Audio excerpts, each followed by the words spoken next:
2016 was HLTV's first year doing bold prediction. Some players would go on to have great careers, while others missed the mark badly. Today we're going to be taking a look at the first ever HLTV bold prediction 9 years later, seeing who panned out and who was a total flop. Let's go.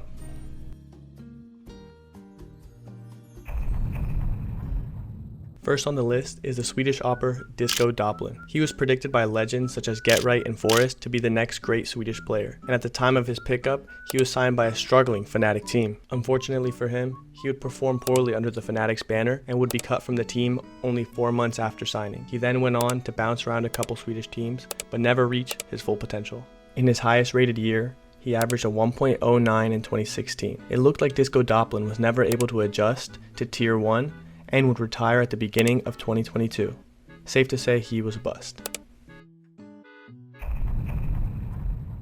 Flashy flicks and a 30-degree window would be the reason this next player on the list couldn't emerge as a star. Draken was thought to be the next great Swedish player, even endorsed by Device himself. And only 3 months into 2017, he got the chance to prove himself by joining NIP. He played well and earned himself a move to Fnatic, but with a drop in performance, he was replaced by Brawlin. Without finding a place for himself, he transitioned over to Valorant before moving back to CS a couple years later. His highlight reels speak for themselves. He could hit the craziest flicks, but he couldn't hit the easy ones with that 30-degree window. Because of that, although he was a great player, those limitations hold him back, and for that we're going to put him in the meh tier.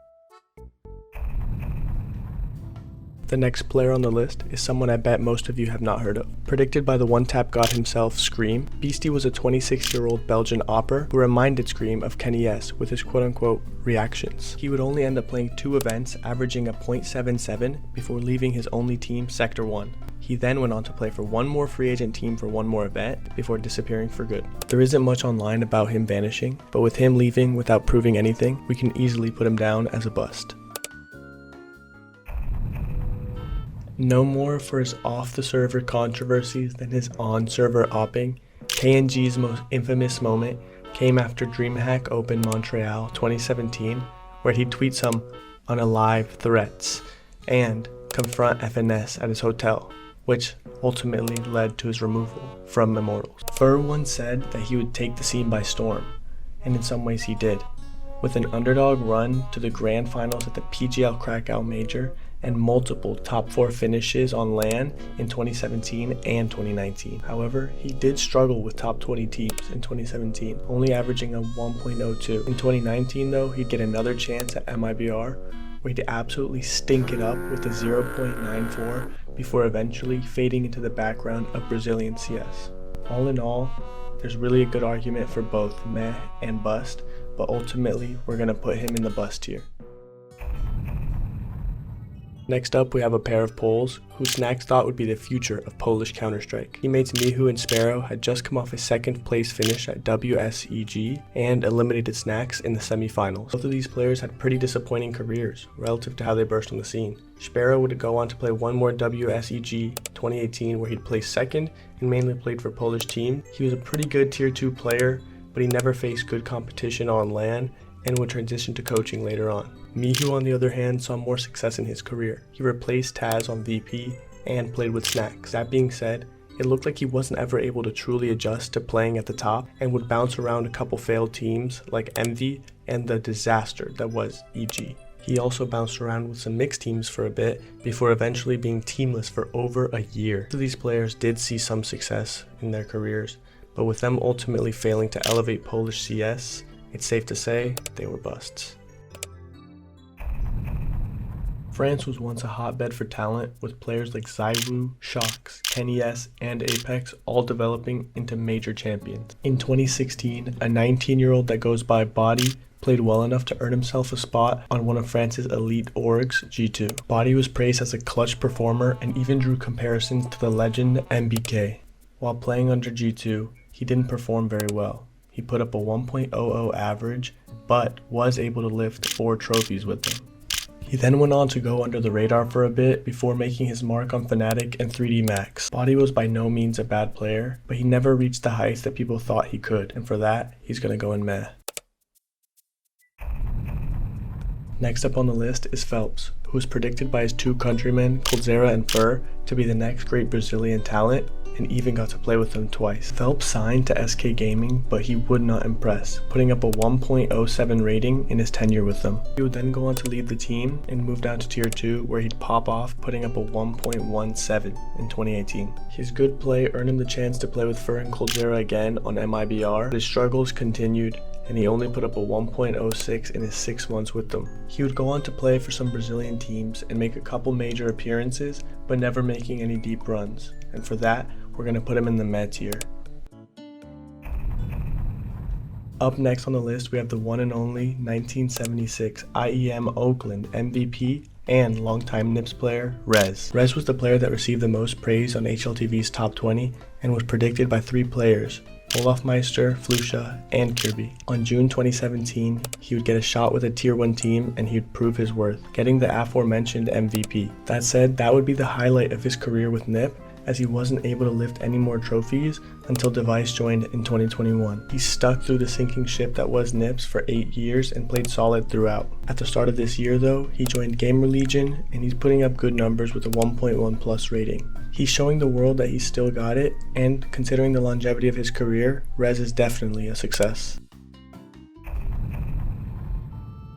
The Brazilian godfather himself believed that this next player would be among the 20 best players in 2017. And although Taco, the next player on the list, had already won 2 majors by this point in his career, some believed he could still emerge as a star. Like many support players, Taco wasn't able to put up any stellar numbers. In fact, he never put up over a 1 after his teammates' bold predictions. But failing to become a star does not mean that you're not a winner. He won multiple Tier 1 lands and came top 4 at multiple majors. On top of that, he played for big orgs like Liquid and MIBR. He would eventually fade away, and despite him never becoming the star people thought he could, the trophies speak for themselves, and for that he's going in meh.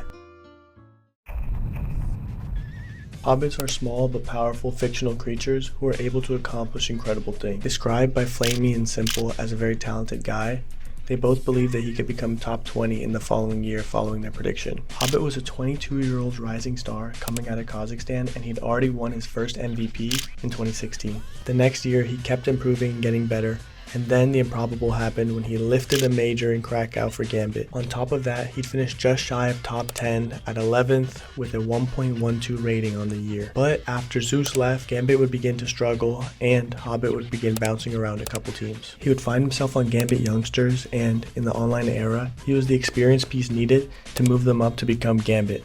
With Gambit, he won multiple online trophies, and in 2021, he had a 1.18 rating and was ranked the 6th best player in the world.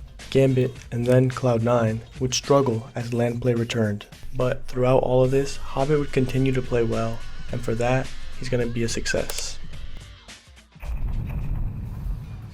In 2016, Simple had already secured his place as number 4 on HLTV's top 20, and his prediction for that year was Electronic. He didn't know it at the time, but this prediction would pave the path for his future partner in crime to become one of the best dynamic duos with him in the game. That year, Electronic would show his potential with a 1.26 rating against top 5 teams, but would also show a lack of consistency with a 1.05 on the year. He would stay on Flipside for most of 2017 before eventually jumping ship and joining the legendary org Na'Vi. For the next 4 years, he'd be the star rifler, aiding Simple in his journey to lift a major. And in those 4 years, he would finish 4th, 6th, 5th, and 7th best player in the world.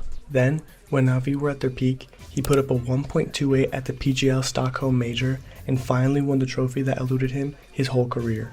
The following year, Na'Vi would fail to defend their title in the grand finals of the Antwerp Major, and their IGL Boomage would be removed and Electronic would take his place as IGL. What followed was a relatively successful stint for Electronic, where he would lead his team to a victory at Blast Spring Finals, a 2nd place at Cologne, and a couple top 4 finishes. That said, after not making the final CSGO Major, he would leave Na'Vi when they went international and joined the juggernaut that was C9. This super team failed to accomplish much on paper, thus leading him to join VP in April of 2024. VP hasn't had much success since Electronic's arrival, but that's not really his fault. For his insane peaks and that 4-year stretch, he's definitely going to go down as a success. Predicted by Magisk at just the age of 14, He thought that he could become one of the best players with time and the right chance to prove himself. I'm of course talking about Frozen, the 14-year-old phenom who played on multiple EU mixed teams before finally getting his shot on Tier 1 with the rebuilding Mouse team. Nearly 9 years later, this bold prediction is still only 23 and in the prime of his career. Under the tutelage of Kerrigan, Frozen was able to put up a 1.13 rating on LAN in 2019 and helped Mouse become the second best team in the world, all while picking up 4 trophies. With CS going online and Mouse beginning to struggle, they had to make a couple roster changes, but Frozen was still their centerpiece. Eventually, LAN did come back, and with a loaded roster with pieces from Mouse NXT, they were able to become a top team and even got a surprise top 4 finish at the Rio Major. He would play well with this new Mouse team, but jumped at the chance to play with his old captain Kerrigan and old teammate Ropz on FaZe. He would see moderate success with FaZe, winning a trophy and making it to back-to-back major finals. Right now, he's FaZe's talisman, and we're going to easily put him in the success tier. The final player on the list was predicted by Nico to become a top 20 player, but he never could have imagined what this player would blossom into.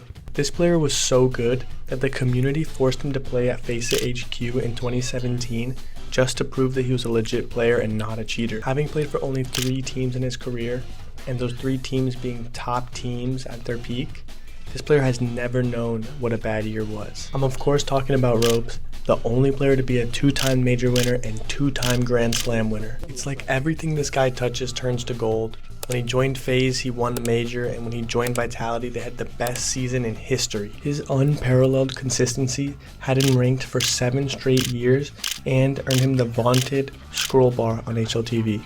Peaking at number 3 in the world in 2023, the success tier would be an understatement for this guy. Ropz proves that hard work breeds a great career.